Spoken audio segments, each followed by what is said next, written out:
বর্তমান সময়ে বুবলির প্রেগন্যান্সি নিয়ে তুমুল কন্ট্রোভার্সি সোশ্যাল মিডিয়াতে। এবার বুবলি নিজেই মুখ খুলেছে তার প্রেগন্যান্সি নিয়ে। বুবলি জানিয়েছে কে পেটে সন্তান দিয়েছে বুবলির এবং বুবলির পেটে কার সন্তান, এগুলো নিয়েই মুখ খুলেছে বুবলি। শবনম বুবলি জানিয়েছেন একটি বেবি বাম্পের কথা।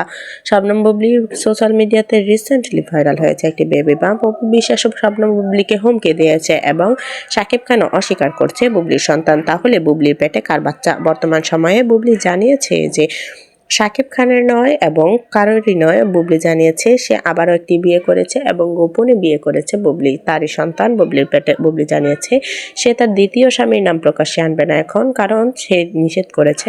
বুবলি আরও জানিয়েছে যে তার দ্বিতীয় স্বামী খুব দ্রুতই প্রকাশ্যে আসবে এবং বুবলি স্বীকার করেছে যে তার পেটে শাকিব খানের বাচ্চা নয়। এবং অপু বিশ্বাসও কিন্তু কিছুদিন আগে একটা লাইভ ভিডিওর মাধ্যমে জানিয়েছে যে বুবলির পেটে শাকিব খানের সন্তান হতেই পারে না, কারণ শাকিব খানের সাথে বুবলির ভালো সম্পর্ক থাকলেও বুবলির সাথে বর্তমানে শাকিব খানের কোনো মেলামেশা নেই এবং শাকিব খান বর্তমানে বাংলাদেশে নেই বা শাকিব খান আছে বাংলাদেশের বাহিরে, যার কারণে বোঝাই যায় যে বুবলির পেটে শাকিব খানের সন্তান নয়, অন্য কারোর বাচ্চা। সেটা বুবলিও স্বীকার করেছে।